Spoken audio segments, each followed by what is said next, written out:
Hi friends, ఎలా ఉన్నారండి అందరూ? మనం ఇంతకుముందు వీడియోలో ఈ పంజాబ్ డ్రెస్ టాప్ యొక్క కటింగ్ స్టిచ్చింగ్ అనేది తెలుసుకున్నాం కదా. ఈరోజు వీడియోలో ప్యాంట్ కటింగ్ స్టిచ్చింగ్ అనేది చూద్దాము. మీలో ఎవరైనా పంజాబ్ డ్రెస్ టాప్ యొక్క కటింగ్ స్టిచ్చింగ్ కనుక మిస్ అయితే కనుక కామెంట్ బాక్స్లో పిన్ అనేది చేస్తాను, చూడండి. ఇప్పుడు మనం స్ట్రైట్ ప్యాంట్ యొక్క కటింగ్ స్టిచ్చింగ్ అనేది చూద్దాము. ఇది మనకి డ్రెస్ మెటీరియల్ వచ్చిన క్లాత్ అన్నమాట. ఇది మనకి దాదాపుగా 2 మీటర్ల కంటే ఎక్కువగానే ఉంది, అంటే మనకి కావాల్సిన దానికంటే ఎక్కువగానే ఉంది. ఇక్కడ నేను స్ట్రైట్ ప్యాంట్ కటింగ్ అనేది చేస్తున్నాను. దీనికోసము ఇక్కడ నేను క్లాత్ అనేది చూపిస్తున్నాను ఎంత ఉంది అని చెప్పేసి. ఇలా 4 వరుసలుగా వేశాను. అయితే మన ఇక్కడ ఫ్రంట్కి బ్యాక్కి కలిపి ఒకేసారి కటింగ్ అనేది చేసుకోవద్దు. ఒకసారి ఫ్రంట్ పార్ట్ని కట్ చేసుకున్న తర్వాత మళ్ళీ మనము బ్యాక్ పార్ట్ని విడిగా కట్ చేసుకోవాలి. అంటే ఫ్రంట్ పార్ట్ని బ్యాక్ పార్ట్ని విడివిడిగా కట్ చేసుకోవాలన్నమాట. ఫస్ట్ ఇక్కడ మనం ఫ్రంట్ పార్ట్కి ఎంతైతే అవసరమవుతుందో చూసుకొని అంతా మనం ఫోల్డింగ్ వేసుకోవాలి. మనకి వెడల్పు దాదాపుగా 15 ఇంచులు ఉండే విధంగా చూసుకొని ఇలా డబల్ ఫోల్డ్ వేసుకోండి. వెడల్పు అనేది 15 ఇంచులు, పొడవు అనేది మనం ఎంత ఉందో సేమ్ అంతే వేసుకున్నాం. ఇక్కడ మనకి పొడవు అనేది దాదాపుగా 41 లేదా 42 ఇంచులు అనేది ఉందన్నమాట. ఇది ప్రింట్ అనేది ఉంది కదా, మీకు మార్కింగ్ కనబడుతుందో లేదో తెలియట్లేదు, మీకైతే ఎక్స్ప్లెయిన్ చేస్తాను, చూడండి. మనకి టోటల్ లెంత్ వచ్చేసి 38 ఇంచులు, అంటే కింది భాగము 36, పైన బెల్ట్ అనేది 2 ఇంచులు, అంటే 38 ఇంచులు అనమాట మనకి కుట్టిన తర్వాత రావాల్సింది. అయితే మనం కింద పట్టి పెట్టుకుంటాం కదా, ఆ పట్టీకి మనం 2 ఇంచులు ఎక్స్ట్రా అనేది తీసుకోవాలి. కింద మనం ఫోల్డింగ్ చేసి పట్టి వేస్తాం కదా, దానికి 2 ఇంచులు ఎక్స్ట్రా తీసుకోవాలి. ఇలా తీసుకున్న తర్వాత మీకు లెంత్ ఎంత అని చెప్పాను, 38, కింద 36, పైన 2 అన్నాను కదా. సో ఇక్కడ మనం ఎంత తీసుకోవాలి, 36 ఇంచులు తీసుకోవాలి. ఖర్చు భాగానికి పైన కింద చూసుకుంటే 1 ఇంచు ఎక్స్ట్రా అన్నమాట, అంటే 37 ఇంచులు. కింద పట్టి భాగంతో సహా 39 ఇంచులకి మార్కింగ్ అనేది పెట్టుకోండి. మీకు ఇక్కడ అర్థమైందని అనుకుంటున్నాను. ఖర్చుతో సహా చూసుకున్నట్లయితే కింద మొత్తం 39, 2 ఇంచులు పట్టి భాగానికి 1 ఇంచు అనేది ఖర్చులకి తీసేసుకుంటే 36 అనమాట, మొత్తం 39. ఇలా మార్కింగ్ అనేది పెట్టేసుకోండి, ఓకేనా. ఇలా మార్కింగ్ పెట్టుకున్న తర్వాత ఇప్పుడు నడుము యొక్క చుట్టు కొలతను తీసుకోవాలి. లేదు అనుకున్నట్లయితే మీరు హిప్ రౌండ్ను కూడా తీసుకోవచ్చు. హిప్ రౌండ్ ఎంత ఉందో దానికంటే ఒక 1 ఇంచ్ ఎక్స్ట్రా తీసుకోండి. లేదా నడుము యొక్క చుట్టుకొలత ఎంత ఉందో దానికంటే 4 లేదా 5 ఇంచులు ఎక్స్ట్రా తీసుకోండి. ఇక్కడ హిప్ రౌండ్ వచ్చేసి 42 ఇంచులు, 4 భాగాలుగా చేస్తే 10.5. నేను ఒక 1/2 ఇంచ్ అనేది కలుపుకున్నాను, 11 ఇంచులు మొత్తము.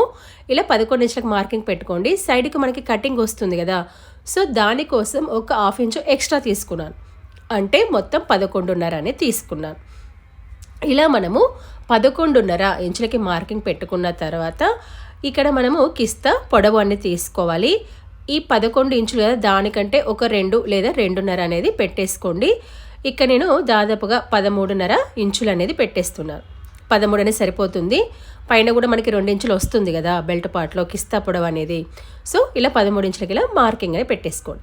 పెట్టేసుకున్న తర్వాత రెండో వైపు సరి చూసుకోండి ఎంత ఉండాలి. కింద పైన 11.5 ఉంది కదా, కింద కూడా 11.5 ఉండాలన్నమాట. ఒక బాక్స్ లాగా రావాలి, చూడండి. ఇలా 13 ఇంచులకు మార్కింగ్ పెట్టాను. పొడవు వెడల్పు వచ్చేసి 11.5. వీడియో అయితే స్కిప్ చేయకండి, స్కిప్ చేస్తే అర్థం కాదు. మీకు ఇక్కడ మార్కింగ్ అనేది కనబడుతుందని అనుకుంటున్నాను, మీకు ఇక్కడ చెప్తున్నాను, గమనించండి. ఇలా పెట్టేసుకున్న తర్వాత మనకి కర్వ్ అనేది తిప్పడానికి ఒక 2 లేదా 2.5 ఇంచులకి మార్కింగ్ పెట్టేసుకోండి. కర్వ్ తిప్పాలన్నమాట. మనము చంక భాగం దగ్గర ఎలా కర్వ్ తిప్పుతాము అలా అన్నమాట. అంటే ఒక 2.5 తీసేసుకోండి. 2.5 తీసేసుకుంటే ఎంత వస్తుంది మనకి, దాదాపుగా వెడల్పు అనేది 14 ఇంచులు అనేది వస్తుందన్నమాట. ఇలా పెట్టేసుకొని కర్వ్ అనేది తీసుకున్న తర్వాత ఇప్పుడు ఇందులో సెంటర్ పాయింటింగ్ అనేది మార్కింగ్ పెట్టుకోండి. మనకి వెడల్పు ఎంత వచ్చింది, 14 ఇంచులు కదా, సెంటర్ పాయింట్ ఎంత, 7 ఇంచులు. ఇలా 7 ఇంచులకు మార్కింగ్ పెట్టేసుకొని ఇదే సెంటర్ పాయింట్ కింద కూడా ఇలా వీడియోలో చూపిస్తున్న విధంగా 7 ఇంచులకి మార్కింగ్ పెట్టేసుకోండి. అంటే ఇది మనకి సెంటర్ పాయింట్ అన్నమాట, ఓకేనా. మీరు కావాలంటే స్ట్రైట్గా ఒక లైన్ అనేది తీసుకోవచ్చు, కాకపోతే ఇక్కడ అవసరం లేదు, మెయిన్ క్లాత్ కదా. ఇక్కడ సెంటర్ పాయింట్కి 2 వైపులా 3 ఇంచులకి మార్కింగ్ పెట్టుకోండి. అంటే ఇది ఖాళీ లూజ్ అన్నమాట. మళ్ళీ మనము ఖర్చు పెట్టాల్సిన అవసరం లేదు, గమనించండి. జస్ట్ 3 ఇంచులకి మార్కింగ్ పెట్టుకోండి, ఖర్చు అవసరం లేదు. ఇక్కడ నుంచి మనకి కిస్తా పాయింట్ నుంచి ఈ కాలి లూజ్కి వీడియోలో చూపిస్తున్న విధంగా షేప్ అనేది తీసుకోండి. మీ దగ్గర కర్వ్ స్కేల్ పొడవుది ఉంటే కనుక పర్ఫెక్ట్గా వస్తుంది. లేదా మీకు ఇంకా పర్ఫెక్ట్గా రావాలనుకున్నట్లయితే ఆది పాయింట్ ఉంటే కూడా ఆది పాయింట్తో కూడా మీరు మార్కింగ్ పెట్టుకోవచ్చు. నేనైతే కొంచెం నాకు అలవాటు కాబట్టి మామూలుగా నేను తీస్తున్నాను. మీకు పర్ఫెక్ట్ రావాలంటే కర్వ్ స్కేల్ కానీ లేదా ఆది పాయింట్ కానీ తీసుకోండి. ఇక్కడ చూడండి, సైడ్కి 1/2 ఇంచు కటింగ్ అనేది రావాలి కదా, ఇలా ఈ విధంగా మార్కింగ్ అనేది పెట్టుకోవాలి. ఇలా మార్కింగ్ అనేది పెట్టుకున్న తర్వాత మార్కింగ్ పెట్టిన భాగాన్ని కట్ చేయండి. ఇక్కడ ఎందుకు ఫ్రంట్ పార్ట్ని బ్యాక్ పార్ట్ని కలిపి కట్ చేయట్లేదంటే ఫ్రంట్ పార్ట్కి బ్యాక్ పార్ట్కి మెజర్మెంట్ అనేది తేడా ఉంటుంది, అందుకే కట్ చేయట్లేదు. ఇది వచ్చేసి ఇక్కడ మనకి ఓన్లీ ఫ్రంట్ పార్ట్ మాత్రమే. ఇలా మార్కింగ్ పెట్టేసుకొని మార్కింగ్ పెట్టిన భాగాన్ని కటింగ్ అనేది చేసుకోవాలి. మీకు కనుక వీడియోలో ఏమైనా డౌట్స్ అంటే కనుక నాకు కంపల్సరీ కామెంట్ పెట్టండి, నేను రిప్లై అనేది ఇస్తాను. మీకు ఈ వీడియో నచ్చినట్లయితే ఖచ్చితంగా లైక్ చేయండి. ఇక్కడ మనకు కొంచెం విడిపోకుండా పిన్ అనేది పెట్టేశాను. ఇప్పుడు మనకి మిగిలిన క్లాత్ ఉంది కదా, మిగిలిన క్లాత్ని మళ్ళీ డబల్ ఫోల్డ్ వేసుకోండి. డబల్ ఫోల్డ్ వేసుకున్నప్పుడు దీనికంటే ఒక 2 ఇంచులు ఎక్స్ట్రా, అంటే ఇంతకుముందు 14 లేదా 15 ఇంచులు చూసుకుని డబల్ ఫోల్డ్ వేసాం కదా, దానికంటే 2 ఇంచులు ఎక్స్ట్రా, అంటే దాదాపుగా 16 లేదా 17 ఇంచులు ఉండే విధంగా చూసుకొని వేసుకోండి. క్లాత్ ఎక్కువగా ఉంటే ఇంకొంచెం ఎక్కువగానే వేసుకోండి సేఫ్టీకి. నాకైతే క్లాత్ ఎక్కువగానే ఉంది, మీకు చెప్తున్నాను గమనించండి. వెడల్పు అనేది దానికంటే 2 లేదా 3 ఇంచులు ఎక్కువ ఉండే విధంగా చూసుకొని డబల్ ఫోల్డ్ వేసుకొని దానిపైన మనము ఫ్రంట్ పార్ట్ ఉంది కదా, ఫ్రంట్ పార్ట్ని వేసుకోవాలి. ఫ్రంట్ పార్ట్ని వేసుకున్న తర్వాత పొడవు అనేది 2 ఇంచులు ఎక్స్ట్రా తీసుకోవాలి. చూడండి, ఇలా 2 ఇంచులు ఎక్స్ట్రా తీసుకున్న తర్వాత అయితే చాలామందికి డౌట్స్ వస్తుంది కదా, జాయింట్ చేసేటప్పుడు ఏ విధంగా ఇది కరెక్ట్గా వస్తుందని చెప్పేసి. మీకు కొంచెం వీడియో స్కిప్ చేయకుండా చూడండి, అర్థమవుతుంది. ఇటు సైడ్ పాయింట్కి యాజ్ టీజ్గా మార్కింగ్ అయితే పెట్టేసుకోండి. అంటే నా వైపు యాజ్ టీజ్గా మార్కింగ్ పెట్టుకోండి. ఇటువైపు అంటే ఆపోజిట్ వైపు, ఇటు కెమెరా ఉన్న వైపు 2 ఇంచులకి ఎక్స్ట్రా మార్కింగ్ పెట్టుకోవాలి. మనకి ఫ్రంట్ పార్ట్ ఎంత ఉందో దానికంటే 2 ఇంచులు ఎక్స్ట్రా. మనకి వెడల్పు 11.5 కదా, 2 ఇంచులు పెంచుకుంటే ఎంత? 13.5. తర్వాత ఇక్కడ 13.5 ఇంచులకు మార్కింగ్ పెట్టేసుకొని వెడల్పు అదే విధంగా చూసుకోండి. ఇక్కడ మనకి కిస్తా కూడా స్ట్రైట్గా ఇక్కడ వరకు బాక్స్ లాగా చూసుకొని మళ్ళీ ఇక్కడ 2 ఇంచులకి మార్కింగ్ అనేది పెంచండి. ఇక్కడ మీరు మళ్ళీ కర్వ్ తీసుకొని కాలి లూజ్ దగ్గర కూడా 2 ఇంచులు పెంచుకోండి. ఇదంతా ఒకవైపు మాత్రమే, నాకు ఆపోజిట్గా ఉన్న వైపు, నా వైపు మాత్రం యాజ్ టీజ్గా మార్కింగ్ పెట్టాను, గమనించండి. అంటే కాలి లూజ్ అని ఇక్కడ 2 ఇంచులు ఎక్స్ట్రా తీసుకున్నాం. చూడండి, ఇక్కడ మనకి కర్వ్ అనేది తీసుకున్నాం, కిస్తా కర్వ్ అనేది చూసారా. ఇలా 2 ఇంచులు తీసుకున్నాము. అయితే ఇక్కడ పైన మనకి 2 ఇంచులు ఎక్కువ ఉంది కదా, మరి జాయింట్ చేసేటప్పుడు ఎక్కువ తక్కువ అవుతుంది కదా, అప్పుడు ఏం చేయాలంటే క్రాస్గా రావాలన్నమాట. అంటే ఇక్కడ మనం జాయింట్ చేస్తాం కదా, అక్కడ ఈక్వల్గా రావాలి. ఇటువైపు మనం ఎలాస్టిక్ పెట్టి కుట్టుకుంటాం కదా, సో అక్కడ మనకి 2 ఈక్వల్గా రావాల్సిన అవసరం లేదు. చూడండి, ఇలా క్రాస్గా అన్నమాట. చూడండి, ఇలా క్రాస్గా పెట్టేసుకుంటే జాయింట్ చేసేటప్పుడు అటువైపు కరెక్ట్గా వస్తుంది, ఇటు ఎలాస్టిక్ వైపు ఎక్కువ తక్కువ వస్తుంది అనమాట. ఇలా ఈ విధంగా మార్కింగ్ పెట్టుకోవాలి. మార్కింగ్ పెట్టుకొని మార్కింగ్ పెట్టిన భాగాన్ని కటింగ్ అనేది చేసుకోండి. మీకు కనుక వీడియో నచ్చితే ఖచ్చితంగా లైక్ చేయండి. అదేవిధంగా కస్టమైజేషన్ ఆప్షన్ కూడా ఉందండి, మీకు ఎవరైనా కావాలనుకుంటే కూడా కాంటాక్ట్ అవ్వచ్చు. నేను కామెంట్ బాక్స్లో వాట్సాప్ నెంబర్ అనేది పిన్ చేస్తాను, చూడండి. అదేవిధంగా మీకు ఇంకా డిఫరెంట్ మోడల్ ఫ్రాక్స్ కానీ కుర్తాస్ కావాలన్నా కూడా, బ్లౌజెస్ కావాలన్నా కూడా కామెంట్ అనేది పెట్టండి, నేను తప్పకుండా వీడియోస్ అనేది అప్లోడ్ అనేది చేస్తాను. చూడండి, ఇలా బ్యాక్ పార్ట్ 2 ఇంచులు ఎక్స్ట్రా తీసుకున్నాం, చూసారా. ఇలా అయితే ఇక్కడ ఫ్రంట్ పార్ట్ బ్యాక్ పార్ట్కి విడివిడిగా పిన్ను పెట్టుకోండి, మనకి కుట్టేటప్పుడు ఈజీగా ఉంటుంది. ఇలా 2 లేయర్లు ఫ్రంట్ పార్ట్కి, 2 లేయర్లు బ్యాక్ పార్ట్కి అనమాట. మనం దేనికదే స్టిచ్ చేస్తాం కదా, సో ఈజీగా ఉండడానికి దేనికదే పిన్ అనేది పెట్టేసుకోండి. ఇప్పుడు మిగిలిన క్లాత్లో మనం బెల్ట్ పార్ట్ని కట్ చేసుకోవాలి. బెల్ట్ పార్ట్ అనేది వెడల్పు అనేది దాదాపుగా 48 ఇంచులు అనేది ఉంటుంది. 48 ఇంచులు ఉండే విధంగా చూసుకొని పొడవు అనేది 4 ఇంచులు ఇక్కడ కట్ చేస్తున్నాను. డబుల్ ఫోల్డ్ వేసుకొని ఒకదానికొకటి జాయింట్ అనేది చేసుకుంటే సరిపోతుంది అనమాట. అంతే, చాలా సింపుల్ అన్నమాట. ఇప్పుడు మిగిలిన క్లాత్లో నేను హ్యాండ్కి ప్యాచ్ అనేది వేశాను. ఇదంతా మనకి క్లాత్ అనేది మిగిలింది, చూసారా. ఇలా మనకి కటింగ్ అనేది పూర్తయిందన్నమాట. ఇలా మనకి పైన బెల్ట్ పార్ట్ వేసింది, ఫోల్డింగ్ చేస్తే ఈ విధంగా వస్తుంది, చూసారా. అంటే మనకు కుట్టిన తర్వాత మొత్తం 38 ఇంచులు అనేది వస్తుంది, చూడండి. ఇలా మీకు చూపిస్తున్నాను. ఇలా కట్ చేసుకున్నాం కదా. ఇప్పుడు మనము దీని యొక్క స్టిచ్చింగ్ అనేది చూడాలి. స్టిచ్చింగ్ చేసేటప్పుడు ఫ్రంట్ పార్ట్ని బ్యాక్ పార్ట్కి విడివిడిగా పిన్స్ పెట్టుకోండి, కన్ఫ్యూజ్ అనేది కాకుండా. ఫస్ట్ రెండింటి యొక్క కిస్తా భాగాలను కలిపి కుట్టుకోవాలి. చూడండి, ఒకటి ఫ్రంట్ పార్ట్, ఒకటి వచ్చేసి బ్యాక్ పార్ట్. మీ ఇష్టం, మీరు ఏదైనా తీసుకోవచ్చు. ఇక్కడ నేను ఫస్ట్ అయితే బ్యాక్ పార్ట్ అనేది తీసుకుంటున్నాను. మీ చాయిస్, మీరు బ్యాక్ అయినా తీసుకోండి, ఫ్రంట్ అయినా తీసుకోండి. ఫస్ట్ రెండింటి యొక్క కిస్తా భాగాలను కలిపి కుట్టుకోవాలి. నేను ఇక్కడ సీదా భాగం వైపే మార్కింగ్ అనేది పెట్టాను కాబట్టి అది లోపల వైపుకి వెళ్ళే విధంగా చూస్తున్నాను అనమాట. ఎందుకంటే మనం ఉల్టా వైపు రాంగ్ సైడ్ కుట్టాలి కదా, కాబట్టి కరెక్ట్ భాగాలు లోపల వైపు ఉండే విధంగా చూసుకొని వీటి యొక్క కిస్తా భాగాలను కలిపి కుడుతున్నాను. చాలామందికి ఎక్కువ తక్కువ వస్తుంది కదా డౌట్ ఉంటుంది. ఇక్కడ మీరు గమనించండి, ఫ్రంట్ పార్ట్ని బ్యాక్ పార్ట్ని విడివిడిగా జాయింట్ చేస్తున్నాం కాబట్టి రెండు సేమే వస్తాయి కదా.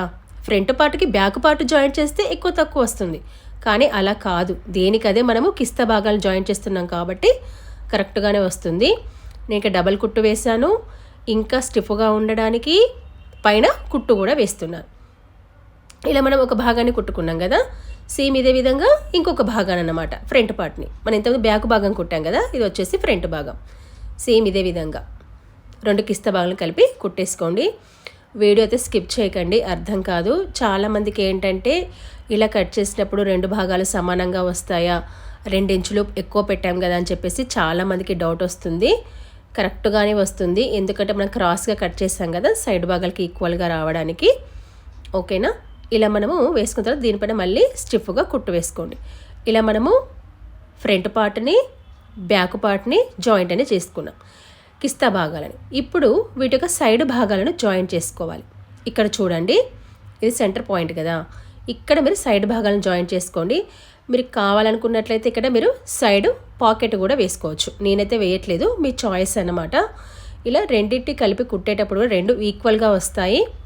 ఎందుకు రెండు ఈక్వల్గా వస్తాయంటే మనం కట్ చేసేటప్పుడు ఇలా క్రాస్గా కట్ చేస్తాం కాబట్టి రెండు ఈక్వల్గా వస్తాయి. ఇక్కడ మీకు ఎక్కువ తక్కువ వస్తుంది ఎలాస్టిక్, సో ఎక్కువ వచ్చింది వెనక్కి, తక్కువ వచ్చింది ముందుకు రావాలన్నమాట ప్యాంట్ వేసుకున్నప్పుడు. ఓకేనా? ఇప్పుడు ఇలా చూసుకొని కరెక్ట్గా వేసుకోండి. ఇలా కుట్టేటప్పుడు రెండు కాలి లూజ్ భాగాలు ఈక్వల్గా రావాలి. మీకు ఇక్కడ చూపిస్తాను చూడండి. స్టార్టింగ్ ఎండింగ్ ఖచ్చితంగా రివర్స్ కుట్టు వేసుకోవాలి. రెండు కూడా కింద ఈక్వల్గా రావాలి. చూడండి, ఇలా ఇక నేను చెక్ చేస్తున్నాను కరెక్ట్గా వచ్చిందలే అని చెప్పేసి. ఇలా చూసుకోండి, అంటే కింద మనకి పట్టీ రావాలి కదా.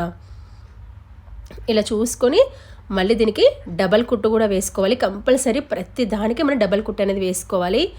ఇక్కడ ఒకదానికి వైట్ ఎక్కువ వచ్చింది, ఒకదానికి వైట్ తక్కువ వచ్చింది కదా, ఏమీ కాదు. మీరు డబల్ ఫోల్డ్ వేసుకొని పట్టి వేసుకుంటారు కాబట్టి లోపల కలిసిపోతుంది, ప్రాబ్లం ఏమీ లేదు.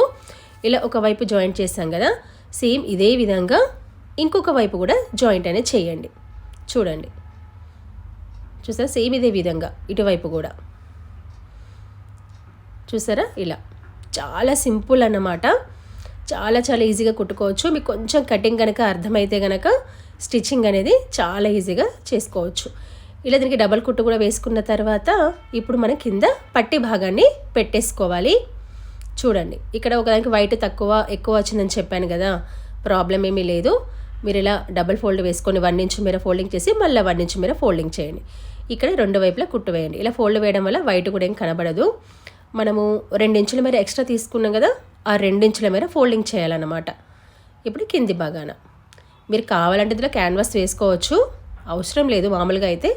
ఒకవేళ మీకు స్టిఫ్గా కావాలనుకుంటే వేసుకోవచ్చు అనమాట. చూడండి, ఇలా ఇలా మనం పట్టి భాగాన్ని పెట్టేసుకున్నాం. ఇలా పట్టి భాగాన్ని పెట్టేసుకున్న తర్వాత ఇప్పుడు రెండో వైపు జాయింట్ అనేది చేసుకోవాలి. చూడండి, ఇది వచ్చేసి రెండో వైపు అన్నమాట. చూసారా? ఇలా జాయింట్ చేసేటప్పుడు ఈ రెండు కిస్తా భాగాలు అనేవి కరెక్ట్గా కలవాలి. చూడండి, ఇలా కరెక్ట్గా కలవాలి. అలా కలిసేటట్టు చూసుకోండి. మీరు ఒకంటే పై పార్ట్ నెగ్గి కింది పార్ట్ నెగ్గకపోయినా, లేదా ఒకటి లూజు ఒక టైట్ పట్టినా కిందికి పైకి వస్తాయి. కాబట్టి ఇలా సరి చూసుకోండి. ఇలా సరి చూసుకున్న తర్వాత అలాగే కంటిన్యూ చేయకండి. ఎందుకంటే అలా కంటిన్యూ చేస్తే ఆ కాలు చివర ఒక్కొక్కసారి ఎక్కువ తక్కువ వచ్చే వీలుంటుంది. కాబట్టి దీన్ని కట్ చేసి మళ్ళీ రెండో వైపు నుంచి, అంటే అక్కడ దారాన్ని కట్ చేసి ఈ రెండో వైపు నుంచి మళ్ళీ కుట్టాలన్నమాట. అలా కుట్టడం వల్ల కరెక్ట్గా వస్తుంది. చూడండి, ఇలా మళ్ళీ రెండో వైపు నుంచి రావాలన్నమాట. ఇక్కడ ఆల్రెడీ కుట్టాను. ఇక్కడ ఇక్కడ ఆపేయాలన్నమాట. ఆపేసి మళ్ళీ మామూలుగా డబల్ కుట్టు వేసుకుంటే సరిపోతుంది. అంటే కిస్త దగ్గర ఆపేసి మళ్ళీ రెండో వైపు నుంచి వచ్చి మళ్ళీ కిస్త దగ్గర ఆపాలి. అంటే జస్ట్ మనకి హ్యాండ్ జాయింట్ లాగా అన్నమాట. ఇప్పుడు మనం బెల్ట్ పార్ట్ని వేసుకోవాలి. ఈ ఎక్కువ వచ్చిందేమో బ్యాక్ సైడ్ చూడండి, ఇది తక్కువ వచ్చిందేమో ఫ్రంట్ సైడ్ అనమాట. ఇప్పుడు మనం బెల్ట్ పార్ట్కి మెజర్మెంట్ అనేది చూసుకోవాలి. దాదాపుగా ఎంత వచ్చిందో దానికంటే 1 లేదా 2 ఇంచులు సేఫ్టీగా ఎక్కువ తీసుకోండి. ఇక్కడ మీకు గుర్తు కోసం రాస్తున్నాను, చూసారా? అంటే ఇక్కడ ఫ్రంట్ పార్ట్ నుంచి జాయింట్ అనేది చేసుకోండి. అక్కడ మనం బెల్ట్ పార్ట్ని ఎక్కించాలి కాబట్టి ఎలాస్టిక్ని ఇక్కడ చూస్తున్నాను ఎంత ఉందని చెప్పేసి. మొత్తం నడువు రౌండ్ దాదాపుగా ఇక్కడ నాకు ఎంత వచ్చిందంటే 47 ఇంచులు అనేది వచ్చింది. చూడండి ఇక్కడ చూసాక 47 ఇంచులు అనేది వచ్చింది. సేఫ్టీగా ఒక 2 ఇంచులు ఎక్స్ట్రా అనేది తీసుకోండి. ఇక నేను ఒకదానికొకటి జాయింట్ చేశాను. తర్వాత వెడల్పు అనేది 4 ఇంచులు ఉండే విధంగా చూసుకుని ఒక చివర పట్టి అనేది పెట్టండి. నీటి ఫినిషింగ్ కోసము ఒక చివర పట్టి పెట్టుకోవాలి. ఒక చివర పట్టి అనేది పెట్టుకున్న తర్వాత దీనికి బెల్ట్ పార్ట్ అనేది ఏ విధంగా వేసుకోవాలంటే మీరు ఉల్టా నుంచి సీదాకి వేసుకోవచ్చు, సీదా నుంచి ఉల్టాకు వేసుకోవచ్చు, మీ చాయిస్. ఇక్కడ చూడండి, ఇలా కరెక్ట్గా ఒక ఖర్చు లెవెల్లో చూసుకొని కుట్టేసి దాన్ని తిప్పి లోపలికి ఫోల్డింగ్ అనేది చేయాలన్నమాట. మనము ఇంతకుముందు వీడియోలో హ్యాండ్కి ప్యాచ్ వేసాం చూసారా, సేమ్ అదే విధంగా. లేదా మనం లెహంగాకి బెల్ట్ అనేది ఏ విధంగా వేస్తాము, బెల్ట్ పార్ట్ సేమ్ అదే విధంగా వేయాలన్నమాట. ఇలా సీదాకి సీదా వైపు చూసుకొని కరెక్ట్గా ఒక ఖర్చు లెవెల్లో కుట్టయితే వేసుకోండి. ఇది మళ్ళీ స్టార్టింగ్ పాయింట్కి వచ్చాక 2 కలిపి కుట్టుకోండి. చూడండి, నేను సేఫ్టీగా ఎక్కువగానే ఉంచుకున్నాను కదా, అది ఎంతవరకు అవసరమో చూసుకొని మిగతా క్లాత్ని కట్ చేయండి. ఎప్పుడు కానీ సేఫ్టీకి కొంచెం ఎక్కువగానే తీసుకోవాలి, మరీ ఆడికాడికి తీసుకోవద్దు. నేను ఇలా కలిపి కుట్టాను. ఇలా కలిపి కుట్టిన తర్వాత ఇప్పుడు ఈ భాగాన్ని జాయింట్ అనేది చేస్తున్నాను. ఇప్పుడు జాయింట్ చేసుకున్న తర్వాత ఇప్పుడు దీన్ని ఉల్టా వైపు తిప్పేసేయాలి. ఉల్టా వైపు తిప్పేసి ఖర్చు భాగాన్ని లోపలికి పోనివ్వాలి. చూడండి, ఇలా ఖర్చు భాగాన్ని లోపలికి పోనిచ్చేసి ఇప్పుడు దీనిపైన కుట్ట అనేది వేసుకోవాలి. మధ్యలో ఒక 1 ఇంచ్ అనేది గ్యాప్ ఉంచండి ఎలాస్టిక్ అనేది ఎక్కించడానికి. మీరు సేమ్ మనం మామూలుగా లెహంగాకి బెల్ట్ పార్ట్ అనేది ఏ విధంగా వేస్తామో సేమ్ అదే విధంగా మీరు ఉల్టా నుంచి సీదాకి వేయొచ్చు, సీదా నుంచి ఉల్టాకి వేయొచ్చు, మీ చాయిస్ అన్నమాట. ఇక్కడైతే ఖర్చు భాగం అనేది లోపలివి పోని చేసుకొని కుట్టండి. మీరు క్లాత్ను లాగితే చివర ముడతలు వస్తుంది, ఎక్కువ తక్కువ వస్తుంది. ఎక్కడే క్లాత్ని అక్కడే లెవెల్ చేసుకుంటూ కుట్టండి, ఈక్వల్గా వస్తుంది. లేకపోతే ఎక్కువ తక్కువ వస్తుంది. ఎక్కువ తక్కువ వస్తే మళ్ళీ మధ్యలో కుచ్చులు పెట్టడమా ఎక్కడమా అవుతుందన్నమాట. చూడండి, ఇక్కడ రివర్స్ కుట్టు వేశాను. స్టార్టింగ్ ఎండింగ్ మధ్యలో ఒక 1 ఇంచ్ గ్యాప్ అనేది ఇచ్చాను. ఇక్కడ ఎలాస్టిక్ అనేది ఎక్కించాలి. చూడండి, ఇది వచ్చేసి ఎలాస్టిక్ సరిపోతుందో చెక్ చేసుకోండి. ఇక్కడ మనకి నడుము యొక్క చుట్టుకొలత ఎంత ఉందో దానికంటే ఒక 4-5 ఇంచులు తక్కువ తీసుకోండి. ఇక్కడ 34 ఇంచులు తీసుకుంటున్నాను. ఈ 2 ఇంచులు అనేది ఖర్చులకు అనమాట, అంటే కుట్టుకి. ఇక్కడ మనకి మామూలుగా 38 ఇంచులు అట్లా వచ్చిందనమాట నడుము రౌండ్ అనేది. దానికంటే 4 ఇంచులు అంటే 34 ఇంచులు అనేది తీసుకున్నాను. ఆ 2 ఇంచులు ఎక్స్ట్రా ఖర్చు అన్నమాట. చూడండి, ఇలా ఎక్కించుకున్నాక మనము కుట్టు వేస్తాం కదా, చూడండి ఇలా ఎక్కించుకున్న తర్వాత ఇప్పుడు రెండో వైపులో వచ్చేసింది కదా. ఇప్పుడు 2 ఇలా కలిపి కుట్టు వేసుకోండి. కుట్టు వేసుకొని లోపలికి పోనీ చేసుకోవాలన్నమాట. 2 ఇంచులు ఎక్స్ట్రా తీసుకున్నాం కదా, ఇలా 1 ఇంచ్ మీద ఫోల్డింగ్ చేస్తే కరెక్ట్గా వస్తుంది. ఇప్పుడు మన ఎలాస్టిక్ని లోపల వైపు పోనీ చేసుకొని దానిపైన మళ్ళీ కుట్టు అనేది వేసుకోవాలి. చూసారా, ఈ విధంగా చూడండి. ఇప్పుడు ఇలా లోపలికి పోనీ చేసుకొని దీనిపైన కుట్టు వేసుకుంటే సరిపోతుంది అనమాట. దీని దగ్గర మనకి స్టిచ్చింగ్ అనేది పూర్తయిపోతుంది. ఇక్కడ మీరు కుట్టు వేసుకునేటప్పుడు సరి చూసుకోండి. మీకు ఇంకా ఫిట్టింగ్ పర్ఫెక్ట్గా రావాలంటే మీరు మళ్ళీ బెల్ట్ పైన కూడా 2-3 కుట్లు వేసుకోవచ్చు. కానీ 1-2 సార్లు సరి చూసుకొని ఫిట్టింగ్ అనేది కరెక్ట్గా ఉందని కన్ఫర్మ్ అయిన తర్వాతనే మళ్ళీ ఎలాస్టిక్ పైన కుట్లు అయితే వేయండి, ఫస్టే వేయొద్దు. దీంతో మనకి ఇక్కడ స్టిచ్చింగ్ అనేది పూర్తయింది. ఇలా పూర్తిగా కుట్టిన తర్వాత మనకి పాయింట్ అనేది ఏ విధంగా కనబడుతుందో చూపిస్తాను. ఇక్కడ చూడండి, మనకి పూర్తిగా కుట్టిన తర్వాత స్ట్రైట్ పాయింట్ ఈ విధంగా కనబడుతుంది.